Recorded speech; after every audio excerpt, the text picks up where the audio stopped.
But no, in case you're wondering, the songs are about you and your exact situation. I've been stalking you, and I look through your window at night, and I read your diaries, and I write songs that correspond to how you're feeling. It's a little songwriter trick that we all do. Hey guys, it's Catherine. So I just released my debut album on July 30th, and if you haven't checked that out, I highly recommend you do so. I'm biased, but Bama mixtape! I'm still new to the whole self-promotion thing. I don't know how to like sell myself without being annoying or too SoundCloud rappery, basically, but I worked really hard on it, and if you guys checked it out and listened to it, that would mean a lot to me. This video is gonna be a bit of a roller coaster. I figured I would talk about the stories behind my songs. A few months ago on Twitter, I asked, kind of jokingly, I was like, hey, would you guys like if I did a list of my song titles and next to it who everyone's name was, like that they're about, and I could call the album Subtweet. Which a lot of people were like, yeah, do it!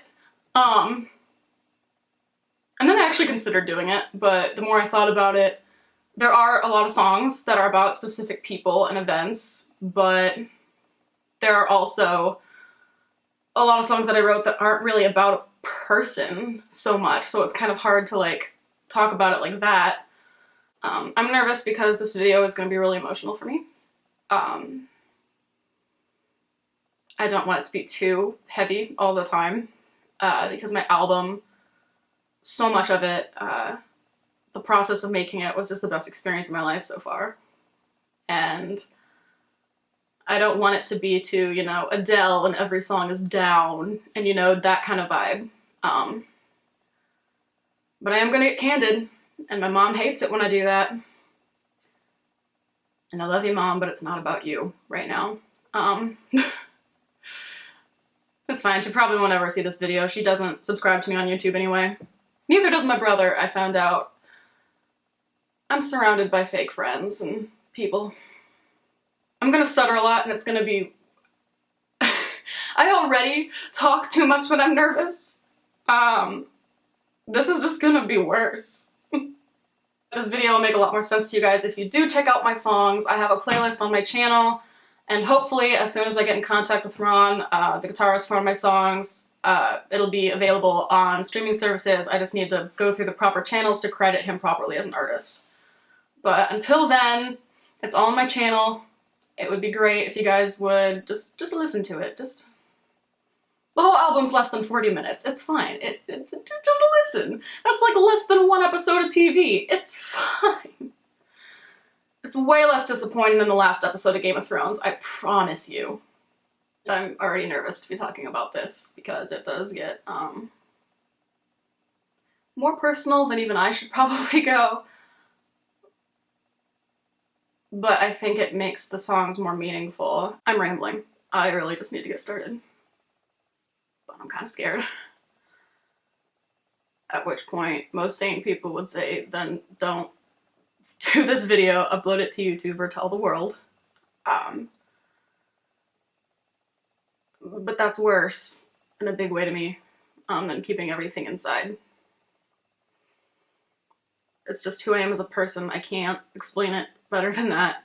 I don't even know what I'm afraid of, because honestly anything is better than having it only all in my head.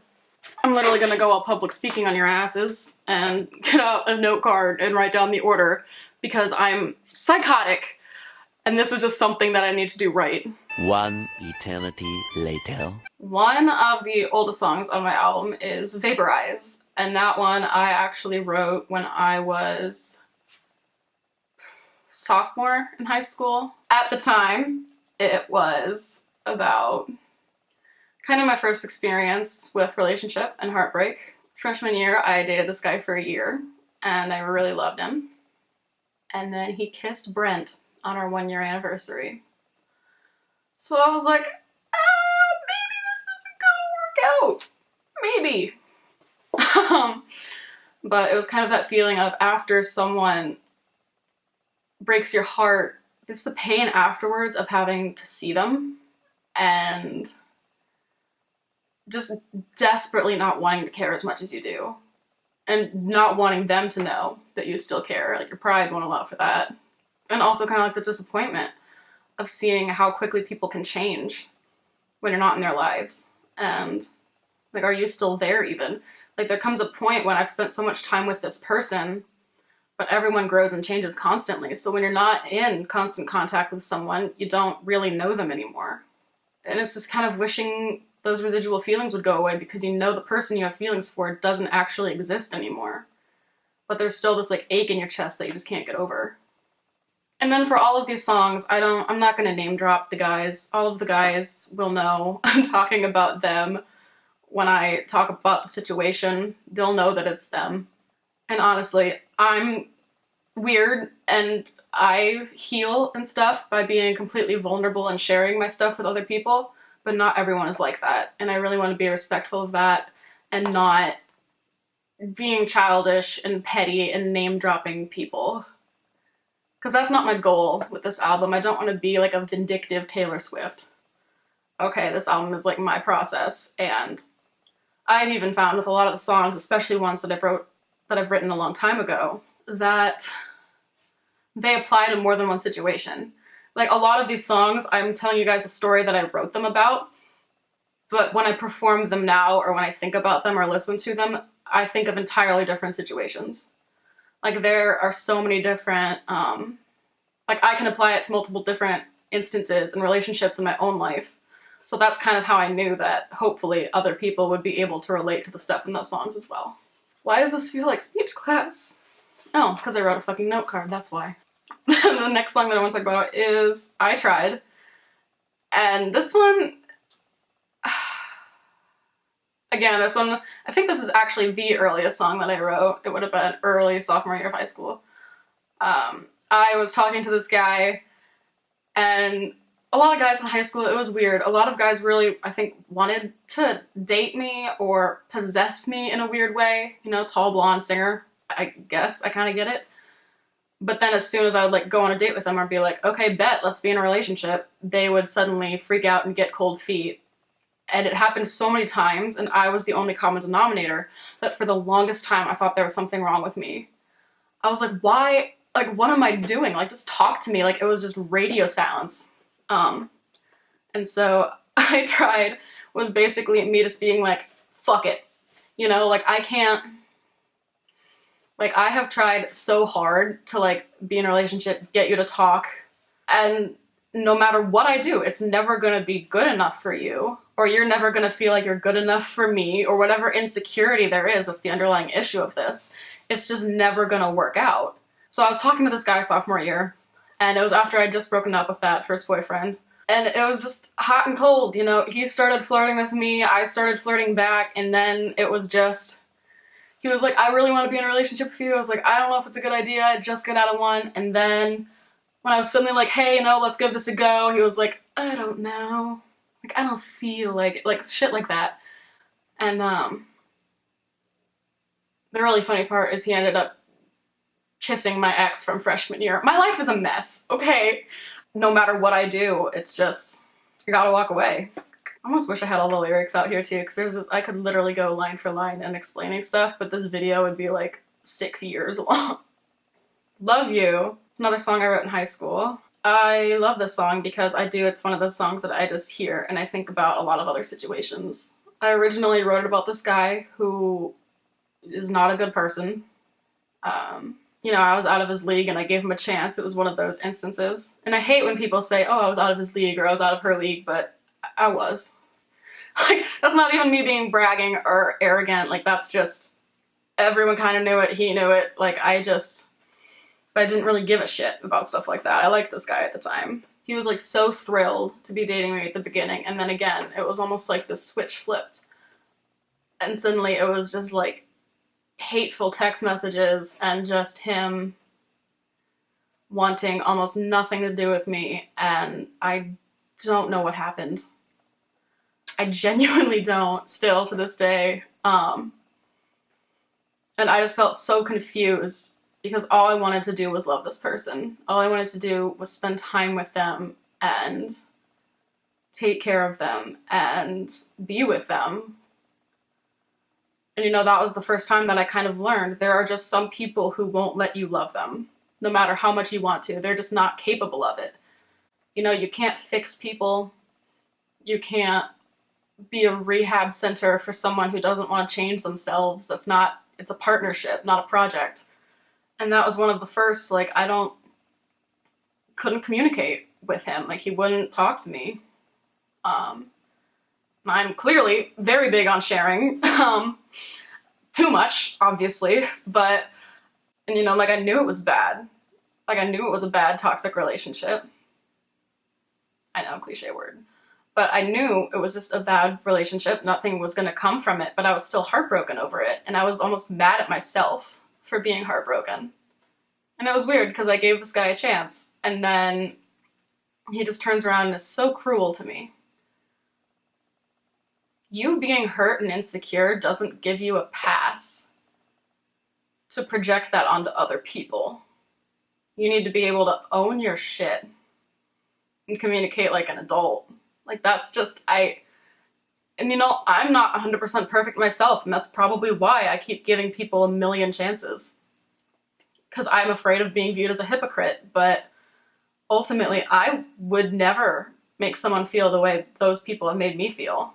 Never intentionally, and sure, if I tried talking to them, I would talk through it, and it's just, it's a frustrating situation to be in, because I feel like so many people these days feel like I'm the good one, like everyone else is bad, like toxic culture, like all of that, but I'm willing to accept when I mess up. I'm 20, of course I'm gonna mess up. I'm full of mistakes about to happen, but I'm willing to fix them. And that's the important part. Like, I don't care if you mess up in a relationship, just be willing to communicate and talk about it and give a shit about the person you're in a relationship with. On a completely opposite note, Wish You Were Here, the song that you should not play for your pastor. I loved it when I added guitar, like with Ron. That was the coolest thing. You should check out my recording studio vlog. If you haven't already, I'll try to have a link in the description. It was so much fun to work on. At first I was nervous because I was like, it's an inappropriate song.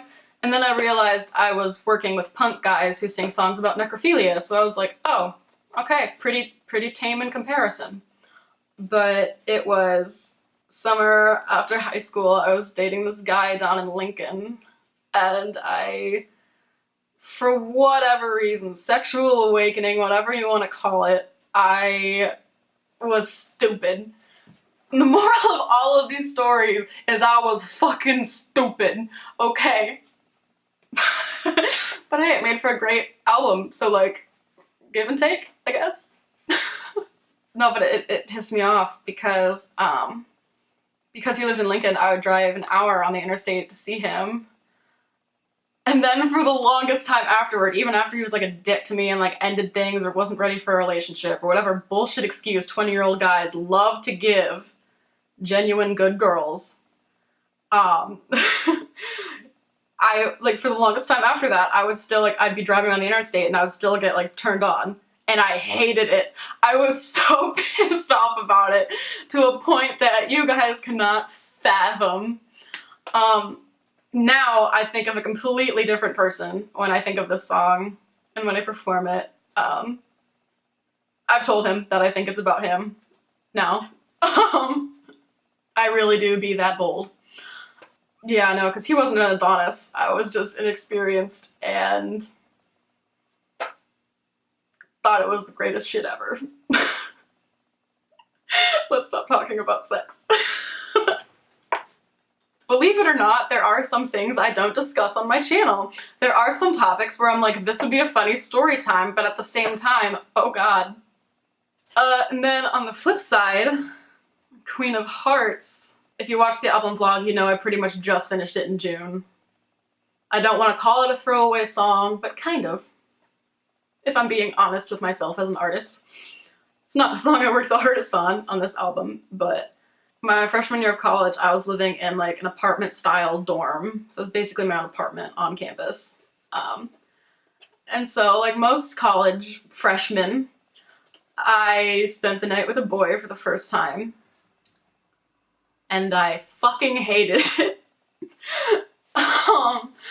This guy, like, oh, fucking, no, because he was living at home at the time, so it was like, I can go to your place, and I was like, oh, alright, I guess. Like, this is when I learned, don't shit where you eat. That sounds so offensive. But honestly, it got to the point where he was like, trying to cuddle me, and it was like the fucking twin XL bed, so it was just sweaty and gross and uncomfortable, and I was like, get the fuck out of my house. But it was my house, so I couldn't leave.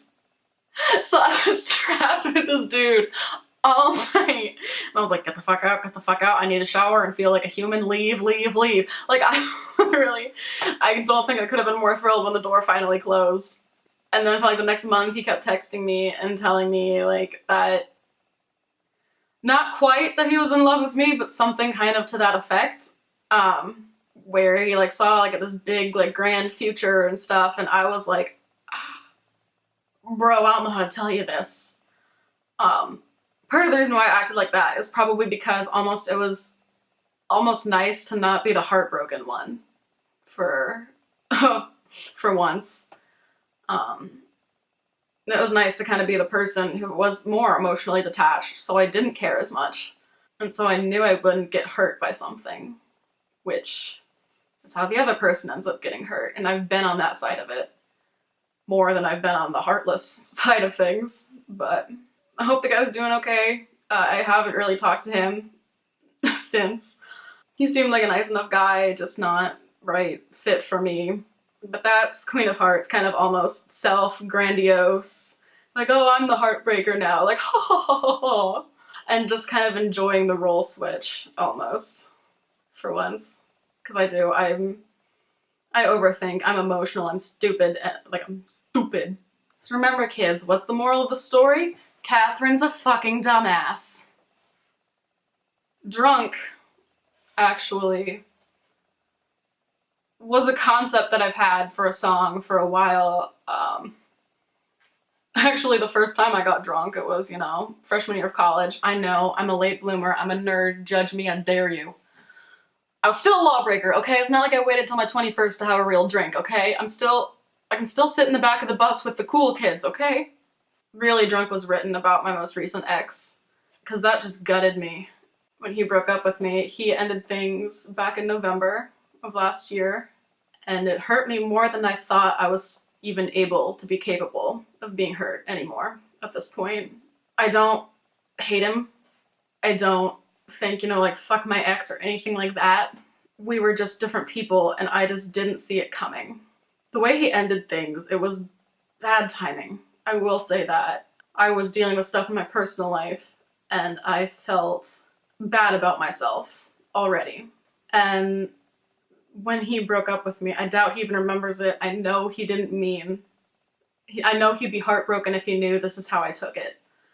But he mentioned something about having different morals. And that just broke me. And I think the reason why that hurt me so much was because I have been struggling a lot with feeling good about myself. And who I am as a person and who I'm becoming. And there was this person who I loved and admired and wanted to emulate so much, just someone like strong, independent, had his own job, living on his own, went to church, had a foundation, knew what he believed. And I was kind of wandering aimlessly, which at 20 isn't rare. But hearing that almost felt like the person who I cared about the most, was confirming that all the bad things I thought about myself were true. Which I know isn't how he would want me to take it. I just felt like this bad. I just felt bad. And so I went up to Iowa City to visit my friend. And we got hammered. And because I'm a chicken shit, I didn't even text him, like drunk text my ex. I was drunk texting his roommate. Because I am too chicken. Even with, liquid courage and all kinds of Crown Royal, I still haven't actually talked to him. But I don't wish anything bad on him. I hope he's doing well. I do believe he's a good person. He's just, you know, been through a lot of shit in his own life, and I can't be the person to fix him. And that's always been something hard for me to struggle with. I honestly think we were kind of using each other like band-aids, and that really sucks to say because I did love him a lot. Cared about him, favorite person in the world at one point. But ultimately we weren't a deep relationship. It was kind of surface level. I didn't feel like I could talk to him about too many deep things, personal things. I feel like I can talk to the whole internet about it, because that's healthy. It's cool to talk about with my therapist on Tuesday. I do have a lot of love for him. And, you know, a lot of breakup songs, like right around when he broke up with me, Thank You Next was a big hit that Ariana Grande did. And that's just not how I felt. I wasn't feeling like a very thank you next, like that kind of savage vibe. I was more like, yeah, I'm crushed about this. Like, I need to take time to actually like mourn this and like let this sink in. I need to let this affect me for a while. Otherwise, I'm just gonna bottle it up and it's gonna not be good. Pieces of My Heart is about that same ex. Got a lot of good songs out of that, guys. Thanks, appreciate that. Okay, it sounds deep, but I see a million faces, but none of them are you. Okay, that line sounds deep. It's literally about swiping through Tinder. Just being honest. It was about like subconsciously comparing every other person that you see to your ex and thinking, is this person better than them? Like, will it be an upgrade or downgrade? Like all of those weird, petty, superficial thoughts that go through your mind in a breakup. You know, I was heartbroken, but then for months I was still, I felt like such a creep. Honestly, I hated how I felt about myself after that for a while, just because I did care about him so much, but it felt weird talking to him. So then to just wonder how he was doing, I would like ask, I'm such a fucking creep. I would ask like his sisters and his friend. I'd just be like, hey, how did he do on so-and-so? Like, how did he do on this like test? Or, because I cared about him, you know? And it's like he broke my heart, but I still loved him. Like, that doesn't just go away. You know, part of me is always gonna have love for him. I hated that I turned into that girl. I even told all of them so much. I was like, I'm sorry, I'm being annoying. Like, just please tell me to shut the fuck up. Like, this is horrible. I just didn't know how else to handle it. Pride wouldn't let me text him. And then part of me was also afraid that he would just hurt me again. So I just kind of stayed back, did my own thing. But yeah, it's still having love for someone no matter how many times they hurt you. You still love them with all the pieces of your heart.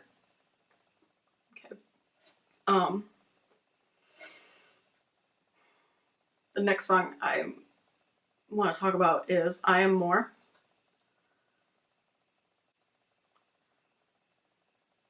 This whole album, I Am More, and why it's called I Am More, is because when I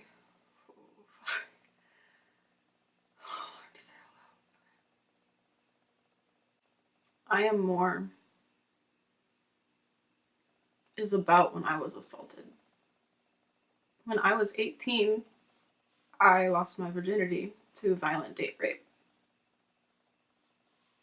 I'm 20 now, so it's been over 2 years. For the longest time after it, that's how I saw myself. I saw myself as broken, used, a victim. And so I wrote I Am More. Sometimes I hear that song and it's a message that I want to preach and tell to other women who have been through anything similar, or anyone who's been through anything similar. And I want to tell them that you're more than what happened to you. This isn't the defining moment of your life. And then there are times where I just break. And I hear that song and I need to hear it as much as if I'm hearing it for the first time. Because I would love to sit here and act like I am completely healed, everything is fine, but that would be bullshit. And for the longest time, I felt like such a failure of a strong woman. I always wanted to be this strong woman who was able to handle her own shit and didn't let her life be affected so much by a man. And then because I was so broken up about it, I felt like somehow I had failed. And to be honest, there are still some days where I feel like that, where I feel like less of a feminist for letting it affect me so much more. And there are days where it feels like he won. And it's kind of funny. Kesha, her song Praying came out right around the same time as My Soul. And I wasn't praying for him. I couldn't relate to that song. No, that's not how I felt. I hoped he burned in hell. You know, Lady Gaga's song from 2015, Till It Happens to You. I listened to that song and I tried to relate, and sometimes I did, but I wasn't mad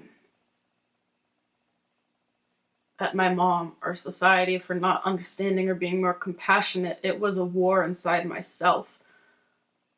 So I wrote my own song. I couldn't find one that really fit how I felt.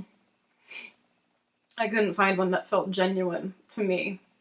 And it's hard, and I'm still trying to believe that the lyrics of my own song are true all the time. But that's why I wrote this album, to prove that I am so much more than what that bastard did to me. And this is something that no one can take away from me. This is something that I have been working towards and dreaming of for so goddamn long. And this is how I want to define myself. So that's what this album means to me. It's a chance to redefine myself and to kind of feel human again. And like myself again. And this past summer, I am starting to feel like myself for the first time in 2 years. Oh fuck, I'm crying on camera. Oh fuck, I'm that girl. That is what I Am More is about. And I kind of hinted about it in the lyrics, and some people may have been wondering. And I have debated so much in my head. It's just been a war of, should I tell people, should I not, how will they react? And it shouldn't be my responsibility to make sure people treat me right or the same after telling them something like this. Yeah, I'm oversharing. But this thing has been inside of me for 2 years. And this feeling and this, don't talk about it, don't make people uncomfortable, don't bring it up, they'll look at you differently, they'll treat you differently, just don't do it. And that shame shouldn't belong to me, it should belong to him. And so,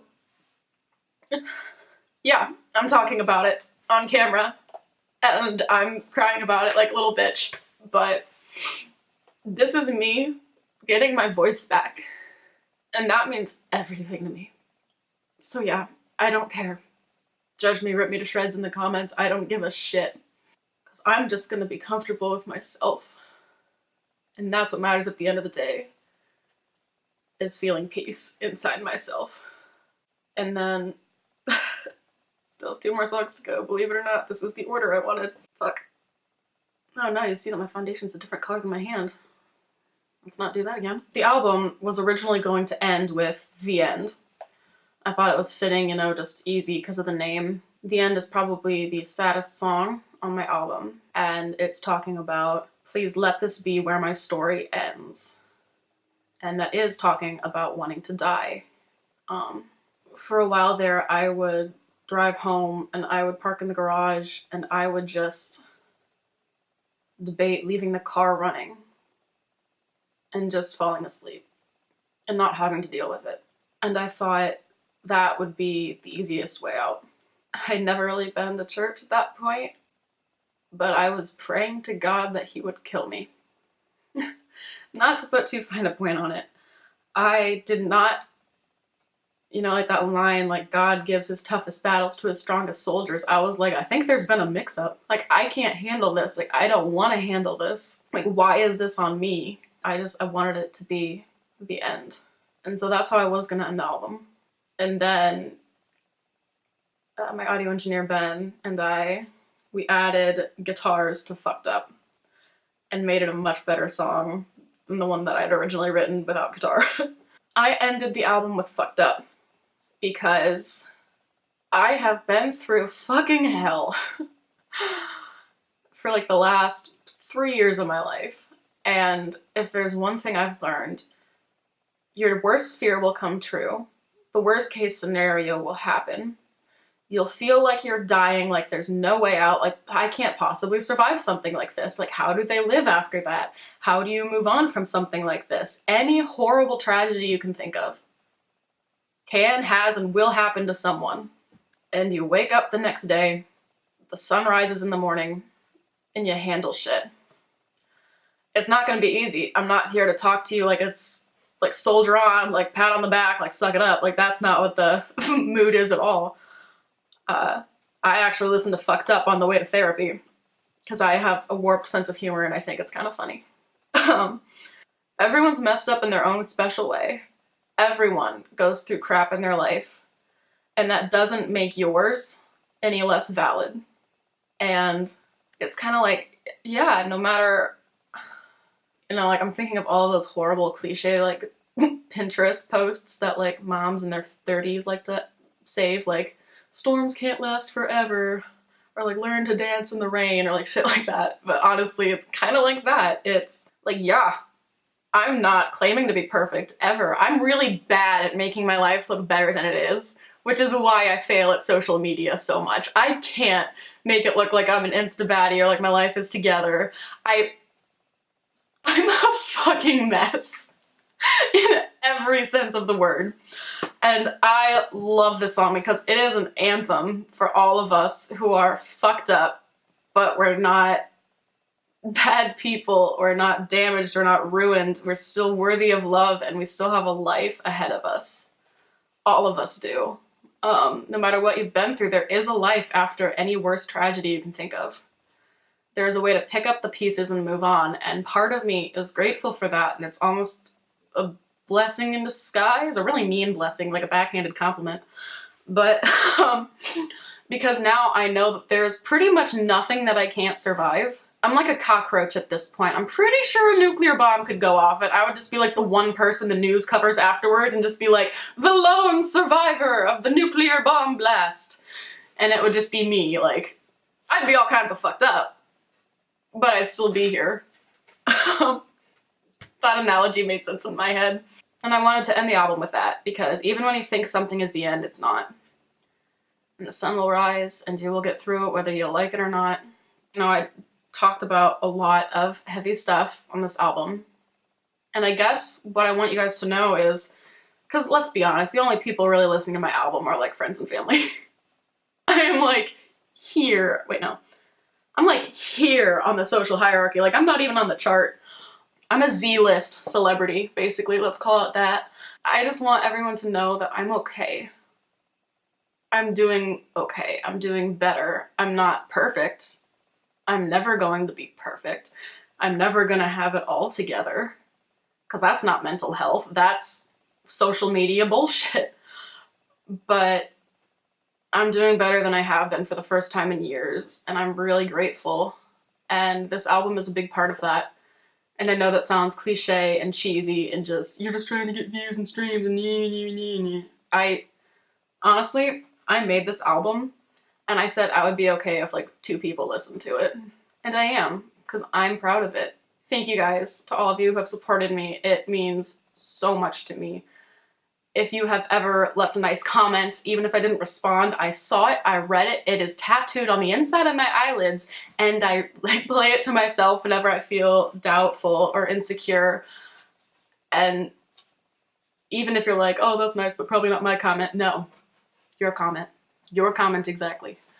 I'm feeling like myself again, and even having the power to talk about this on camera, and just with anyone in general is so freeing. I can't really, it feels like it doesn't have as much power over me anymore. And also, if you're going through anything similar, don't feel the need to do what I'm doing. Because for a while there I felt guilty that I wasn't doing like the Me Too hashtags or sharing my story or being an inspiration, but I needed time to break. I needed time to just be a mess, to be a victim, and to not feel bad about that. And to not feel like this is how I should be acting or should react to something like this. There is no right or wrong way, and that's what makes it scary. Just know everyone's journey is their own. Everyone has problems that you probably don't know anything about. And you know about my problems because, like I've said several times, I overshare like a motherfucker. So, anyway, I know it's a bit of a heavier topic, but apparently, after the support you guys gave me on my mental health video where I talk about my stay at psychiatric inpatient, apparently you guys like it when I talk about heavier topics, which I am all for. Yeah, it's gonna be nerve-wracking, and kind of scary to share it with people, but then I take that power back. And for me, that is everything. Anyway, be sure to check out I Am More. I cannot promise when a streaming date will be set. I don't know anything. I'm learning as I go, trying my best. You can bet your ass I will announce it on all of my social media when it does drop on streaming platforms. And be sure to like, comment, and subscribe. I have so many fun projects planned for the rest of the year that I think you guys are gonna love. I'm working really hard on them. Like, it didn't stop with my album. I have lists of stuff I want to do. The creativity and making stuff is probably what's kept me alive because I can't die yet. I got shit to make. And I hope you guys like it. But anyway, be sure to like, comment, and subscribe. And I will see you guys in another video. Bye.